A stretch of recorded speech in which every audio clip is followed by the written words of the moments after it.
Welcome back to designing and publishing a website in Figma. In this episode, we're going to start building the navigation because my ultimate goal with this series, or rather with this part of the course, is to take everything we built in Figma and translate that into Figma sites. And to do that, we actually have to put the basic structure in place. And I don't think there's a better way to start than with the header navigation, as that's the single most unifying part and the most important part of a website. And as usual, if you'd like to download the source file for this course, check the link in the description.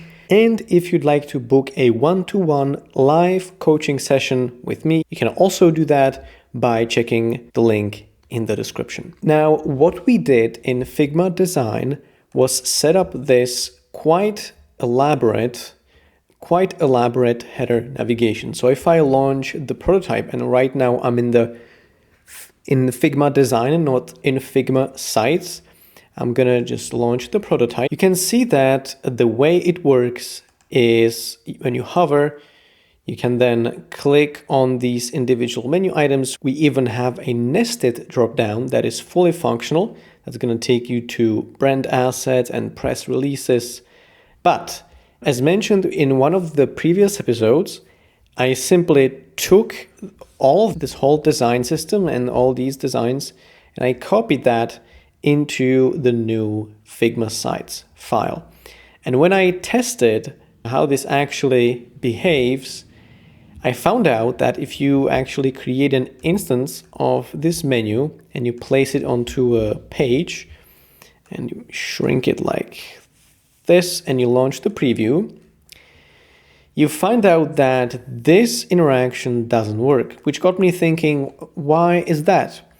And I found out that the reason for this is because the overlay interaction is actually not working in Figma Sites, or it's rather not supported in Figma Sites. Now, there might be a way to do this through using the lightbox interaction, but I think that could be rather complicated. So what I think we're gonna have to do is convert these interactions to individual states.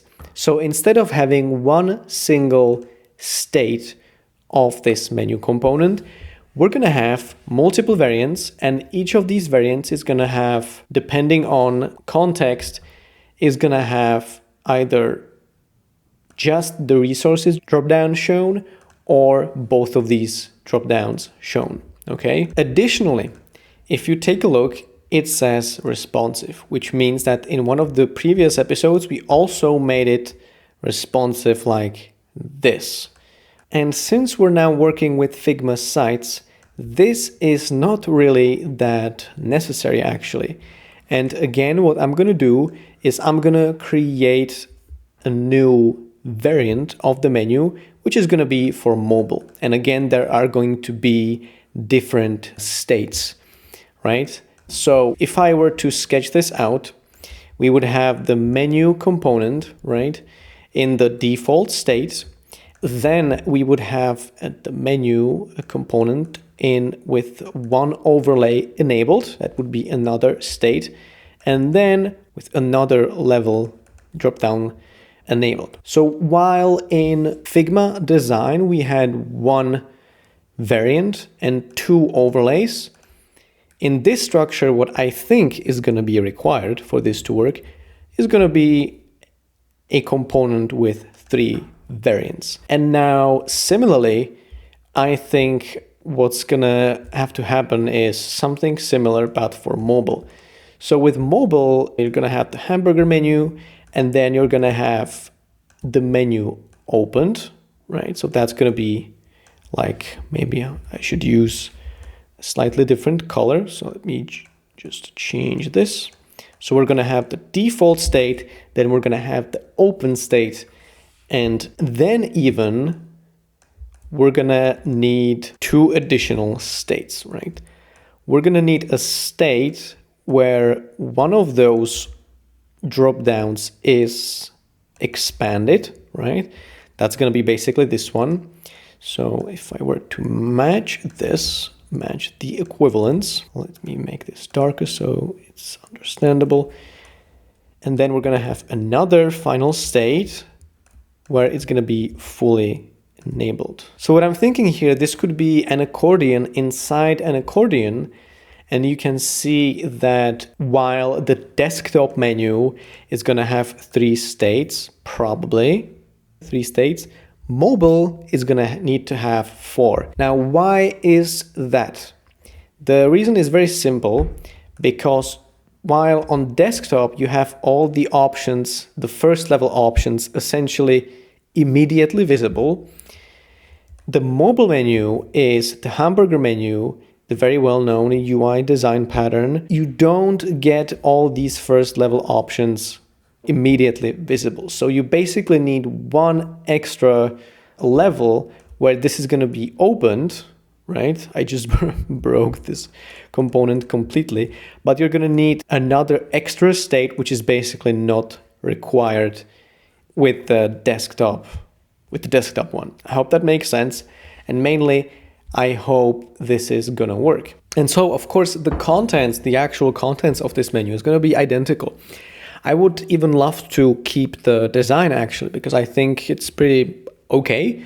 I think also the structure is okay. The only change that's gonna have to happen is the interaction like details. I think we just need to drop the overlay interaction.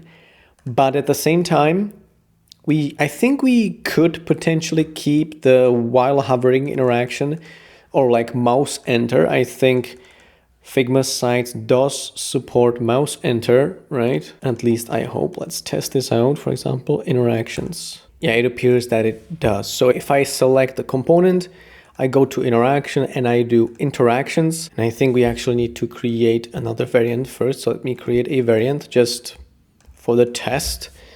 So I think if we, let's say, go interactions, we can go to change to, right?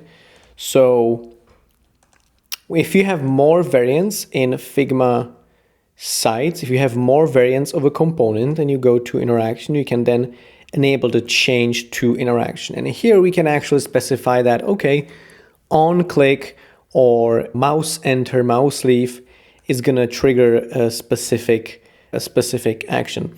And herein lies the exact problem I encountered, right? So if you take a look at these actions, we do have change to, back, or scroll to. We don't have open overlay, I think. That's how it's structured here, right?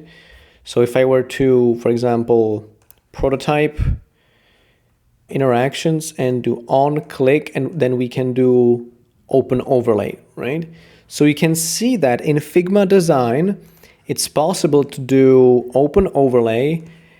In Figma sites, you are limited to just change to, back, and scroll to. So that's the reason why I think we need to build a component that is showing these dropdowns based on variant changes, not overlays. So let me just actually remove this variant. We don't need it. Remove the property even. Oh, it's not possible. Okay, never mind. So what I'm thinking is basically redo this component and then remove the original one and place that on our pages. Which means that what we could do right now is actually one thing. We could try and build these 3 variants and test if that interaction actually can work. So let me break this component first, this instance. I'm going to do Command Option B, and then I'm going to remove all these things that we put there in order to make this responsive like this, right? So I'm going to remove that as well. And then finally, I am just going to remove the bottom padding, okay? So what we're left with is simply this. This is what we're left with. And don't worry about these things smashing into each other, because I'm thinking that below 1280, right? 1280, we're going to have the tablet resolution, which is going to be, after all, it's going to be just a hamburger menu, I think. It's going to be basically this, okay?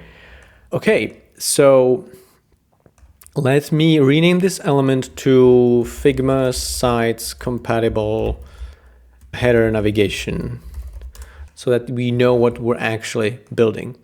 So header contents desktop, that's all gonna stay. We have the logo placeholder, we have these menu items.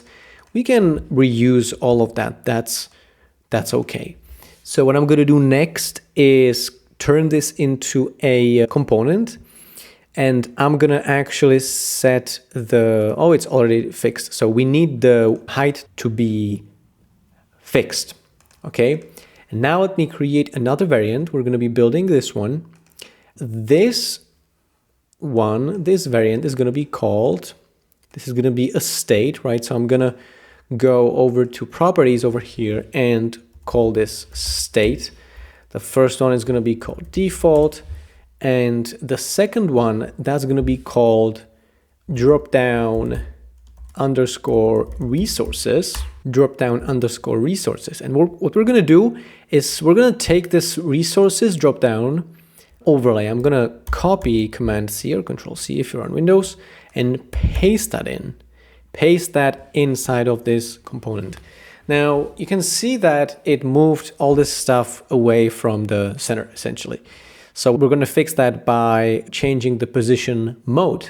Instead of position relative, we're going to have, I think, position absolute, which means that this is an equivalent to ignore auto layout or absolute position, right? In Figma design. So this is basically the equivalent of, give me 1 second, of this, right? Ignore auto layout. So this is essentially ignoring auto layout.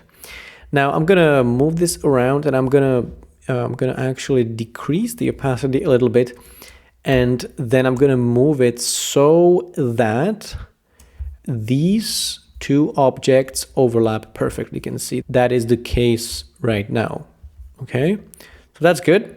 Now what I'm gonna do next is select the resources drop down and increase the opacity back to 100. And of course you can see that we cannot see the rest of the drop down. That's not good. So I'm gonna go for disabling clip content on this entire menu. So let's go disable clip content. And what we essentially have here is this.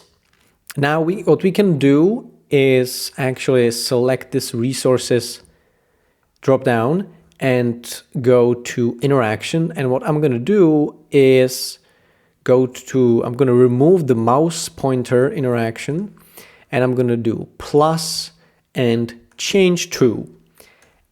This is going to be mouse enter. Let's try mouse enter.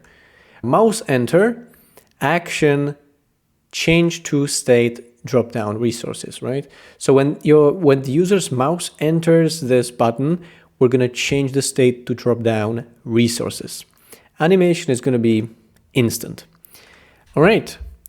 Now let me actually use this instance and replace that, use that to replace this old header menu. I'm going to remove that one. And then I'm gonna just slide this one in, center, option H, and I'm gonna make sure it says left to right, and then these constraints are 0 from the left, 0 from the right. Okay. The position is actually, I think I'm gonna go for sticky. I think that's the right one. We want to have 0 on top as well. So now when we launch the prototype, let me see what actually happens. And I'm sorry about this, is super distracting to me. So I think I'm gonna actually move this somewhere down. I'm just gonna take all of these, in fact, all these elements, I'm gonna just move them over here. We don't need them here. This was just a demo. So when I launched the prototype now, the preview, you can see that if I go to, let me reset that and show you once again. Whoops. If I go to, I hover over resources, you can see that I enabled this overlay, but it is not positioned correctly. So what could we actually do about this? I think what we could do is just take a look at how is the position of this dropdown defined in our new menu. So I think I see where the issue is. The issue is that if you shrink, let me show you. If you shrink this variant, because of the constraint, the horizontal constraint being left, it's basically anchored towards the left edge of the menu, right? So if I expand this or shrink this, it's gonna stay anchored to the right side of the parent component. But we need this to be anchored to the left side. Sorry, it remains anchored to the left side, and we need it anchored to the right side. So instead of left, I'm gonna do right. And I think this could fix the problem, right? I think this could fix the problem. And as you can see, it didn't. So how can we fix this? We actually need to anchor this to the right edge of the header contents. So there is one extra container, and you can see that the edge of this one is moving twice as slow as the edge of the overall parent element. And that's because it's centered, right? So I'm gonna take this and do Command X and put it one level deeper inside of the menu items auto layout. So I'm gonna do Command V, and you can see that again it got placed somewhere to the right. So I'm just gonna decrease the opacity, just the same playbook, decrease the opacity and move it so that it overlaps this. It's basically parent button precisely. And now with this resources dropdown being anchored to the right edge of its parent element, which is now a different element, it's the menu items element, it should stay in place just as we need, right? And you can see that indeed is the case. It's now staying in the correct position, which should update also this interaction. So let me launch the prototype again, and let's go to resources, okay? And you can see that the position is more or less there. It's good enough. It's close. I think it's 1 pixel off. I don't know why, but I think this is acceptable. So we can see that this is basically, it looks like it's going to be working. We're going to have to use a similar technique that we used with this overlay, which is the focus area, I think. So we're going to have to define that. We're going to basically have to create an area that when you leave that with your mouse, it's going to go back to the previous version, essentially. Okay, back to the previous variant. But we're going to be focusing on that in the next episode of this course. For now, I'm really happy with the progress we've made on this header navigation. We started building a version that is compatible with Figma sites, and you can already see some results when you take a look at this preview. You can see that we managed to make the dropdown work at least a little bit. There is still some work to be done, but we're going to take care of that in the upcoming episodes. All right? So I hope you learned something new today. I hope this video has been useful. If you found it useful, I would appreciate you leaving a like. Check the links in the description for both the source file for this series and one-on-one live coaching sessions with me. Thanks for tuning in, and I will see you in the next one.